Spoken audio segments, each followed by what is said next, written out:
Alright, good morning, good morning, good morning po sa inyong lahat mga kababayan. Batang Maynila Toys, ngayon po ay ikalabing-anim sa buwan ng Disyembre, taong 2024. So, ano na lang 9 days before Christmas at 15 days bago po ang bagong taon. Ako, 2025 na naman, panibagong taon. Kaya ngayon pa lang, binabati ko na kayo ng maligayang Pasko at manigong bagong taon sa ating lahat. Sana po maging mapayapa, maging masaya ang ating pagdiriwang ng Kapaskuhan at ng pagsalubong natin dito sa 2025.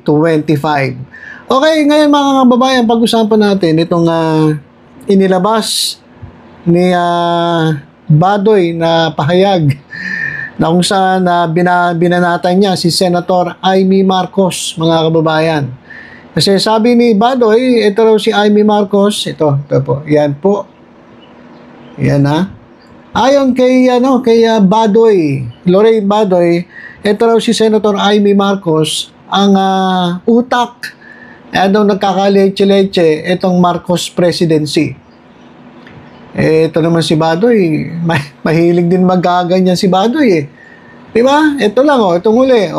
Pinagbabayad sila, kasama niya si Eric Celis, pinagbabayad sila ng 2 milyong piso.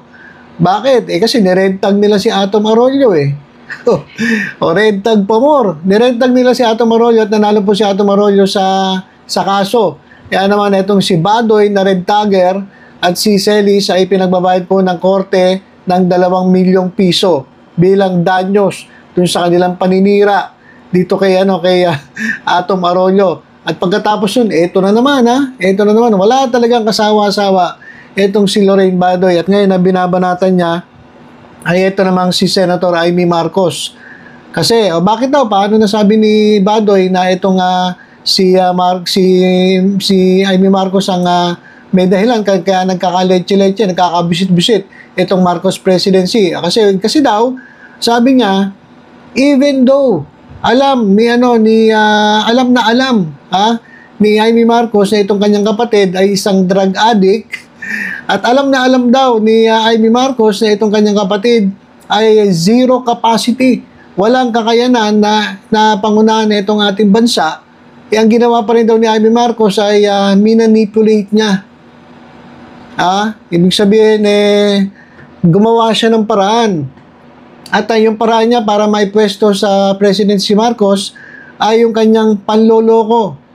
Niloko niya raw, dinisib, dinaya, tinulongges, binudol. Yan, lahat na ata ng salita, nabanggit ko na. Binudol nila, niloko nila si Inday Sara para itong si Inday Sara ay pumayag na tumakbo bilang running mate ni Bongbong Marcos. Dahil ang sabi ni Badoy, alam daw ni Amy Marcos na hindi sila mananalo kung wala si Inday Sara. Yan po yung sabi ni Badoy, mga kababayan. At kung alam daw nila yan, sila naman nagsasabi, alam na daw nila yan. How much more daw si Amy Marcos? Alam na alam ni Amy Marcos yan. Kaya naman bakit daw? Bakit daw talagang gumawa ng paraan si Amy Marcos para mailoklok itong kanyang kapatid dyan po sa presidency. Sabi nga niya, so why did she move heaven and earth for him to be president? Sabi ni Badoy, ito raw si Amy Marcos ay masyadong delusional. At ang isip nila, ito raw presidency ay kanilang birthright. Kumbaga, itong presidency ay kanila talaga. Kumbaga, sila ay tinadhana, itinakda para mahawakan itong presidency. At ang kanyang concern lang daw ay ibalik itong Marcoses sa kapangyarihan at manatili doon, katulad ng ginawa ng kanilang yumaong itinatakwil. Grabe naman itong salita ni Badoy, despised dictator father did. Ibig sabihin, ang gusto nila mangyari, mahawakan nila yung presidency, katulad ng ginawa ang pagkakahawak ng tatay nila, si President Ferdinand Marcos Sr., at hindi na ito bitawan. Ganun ang parang sinasabi ni Badoy. Bakit? Para saan? Ito raw, certainly, Hindi daw ito para paglingkuran ang mga Pilipino. Wala daw sa plano ng mga Marcos yan. Ang sabi niya, kaya sila gusto nilang makuha yung presidency para masecure ang kanilang kayamanan na ninakaw ng kanilang pamilya. Etong pamilya ng magnanakaw at ang gagawin pa nila ay magnakaw pa ng marami. Magnakaw pa ng magnakaw. Ayan po yung sinabi ni Lorraine Badoy. Kaya medyo mabigat itong mga binitawang salita ni Lorraine Badoy. Tingnan natin kung ano magiging reaksyon ni Senator Amy Marcos dito. Na, yun na. Kaya daw, leche-leche itong bansa natin. Itong Marcos presidency, nagkakagulo-gulo. Sa totoo lang, ang gulo-gulo na ang bansa natin eh. Dahil daw, dito kay Amy Marcos, siya daw talaga may kasalanan. Dahil nga daw, alam naman niya na walang kakayanan yung kapatid niya, pinilit niya. At niloko pa niya si Sara Duterte. Tulongis din pala to si Sara Duterte. Kung nagpaloko siya. Diba? Yun siguro kaya galit na galit si Sara Duterte. Kaya binumura niya at pinagbabantaan niya pa itong si Marcos at itong si First Lady. Pero bakit ganun? Di ba magkaibigan to? Magkaibigan to si Sara sa kasi Amy. So, conflicting mga kababayan. Magulo pa rin itong sinasabi ni Badoy. Antayin na lang natin kung ano ang sasabihin ni Amy Marcos.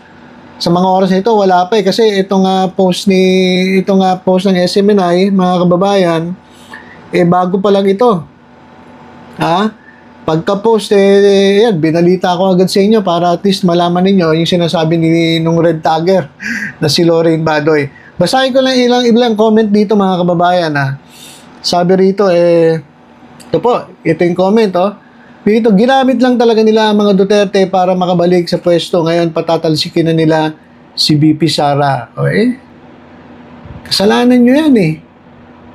Di ba kasalanan nyo yan? Kasi itong si Sara Duterte, may pangarap din kasi ito. Mataas din ang pangarap nito. Gusto rin maging presidente nito. Kaya, sabi niya, di ba sinabi niya? 2022 pa lang, sa kanya na ang presidency. Pero ibinigay niya dahil busy raw siya. Marami pa daw siyang dapat sa kasuhin kaysa maging presidente ng Pilipinas. Di ba sabi ni Sara Duterte yon? So, ngayon ganito lang naman. Ito lang naman ang masasabi ko dyan. Reaksyon natin sa sinabi ni Badoy. Unang-una, dapat ba paniwalaan si Lorraine Badoy? Kasi kung natatalo siya sa mga pinagsasabi niya, natatalo siya sa mga kanyang mga statements at sila'y nadidemanda at ngayon pinagbumulta ng 2 milyon, parang walang credibility na itong si Lorraine Badoy. Simula nung kinasuhan sila at ito magbabayad sila, danyos, talo sila sa kaso, parang hindi nakapanipaniwala itong si Lorraine Badoy. Ganito na lang siguro mga kababayan. Huwag nyo na lang pakinggan yung sinasabi ni Badoy kasi medyo tagilid na tayo kay Badoy kasi talo nga siya sa kaso Nangre-red tag Diba? Nangre-red tag, ibig sabihin, nang bibintang na walang ebidensya at napatunayan niya sa korte. Supalpal sila pagdating niya sa korte. Ganito na lang. Tayo bilang mamamayang Pilipino, hindi natin kinakailangan ng salita ni Badoy. Tayo mismo nakikita natin yung nangyayari. Kailangan pa ba na may magsasalita katulad ni Badoy na wala namang kredibilidad? Di ba? Tingnan na lang natin. Kasi sa totoo lang mga kababayan, kitang-kita naman natin kung paano kumampi si Amy Marcos kay Sara Duterte. At minsan naman, nakikita naman natin kasama niya si Presidente Marcos. Alam niyo kung bakit ganyan si Amy? Politiko yan Politiko yan Alam niyo kung pwede yan, mamamangkayan sa hindi lang 2 ilog, 3 ilog, 4 na ilog, basta lahat mapwestuhan niya para safe siya. Ganyan po ang mga politiko. Ganyan po maglaro si Amy Marcos. Kaya, kung naloko man si Sara Duterte, sabi ni Badoy, kasalanan naman Sara Duterte, bakit siya nagpaloko? Politiko ka, maloloko ka, hindi tanga-tanga ka. Diba? Politiko kayo, alam mo ang laro ng politiko, alam mo dapat nag-isip ka muna, biray mo, tatay mo, presidente, tapos maloloko ka ni Amy Marcos. O sino may kasalanan? Kasalanan mo yan.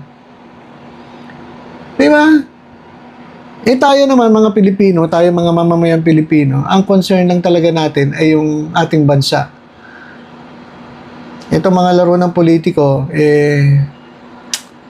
wala talaga Wala talaga tayong mapili, ano? Basta kunin lang natin yung mabuting ginagawa ng presidente at yung masama, kontrahin natin.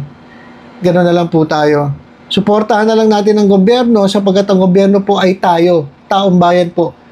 Inilagay lang po natin dyan si Presidente, kayo lang pala, hindi pala ako Nandyan po si Presidente Marcos, pansamantala. Kaya kung sa tingin ninyo, hindi siya nagpe-perform na maayos, di yung mga ini-endorso nila, wag niyong iboto. Pero kung sa tingin ninyo na okay naman ang ginagawa ng ating Presidente, di iboto ninyo yung kanyang ini-endorso. Basta, guys, mag-isip lang tayo sa isa-sarili natin. Huwag kayo basta maniniwala kay Badoy, kay Celis, kay Amy Marcos, kay Sara Duterte. Mga politiko yan Mabubulaklak ang mga bibig niyan. Ang mga bunganga niya mabubulaklak. Sabihin nila lahat ng pangako, ibibigay ko ang langit at lupa, ibibigay ko sa iyo ang buwan, ang bituin. Ikaw naman, tanga-tanga ka, maniniwala ka, o di kasalanan mo. Kaya kinakailangan tayong mag-usisa, magtanong, mag-aral, mag-analyze. Kasi yan po yung importante para hindi po tayo naloloko. At sa darating pong eleksyon, pumili po tayo ng para sa atin, sa sarili natin, para po sa bayan, para sa tao. Huwag po yung magnanakaw. Kitang-kita naman natin kung sino mga nagnanakaw ngayon, di ba? Wala pa ba i-memorize yan? Hindi na dapat i-memorize yan. So ayun lang po muna mga kababayan. Basta tutok-tutok lang po dito sa Batang Maynila to sa iba pang updates. Ingat po tayong lahat. God bless po.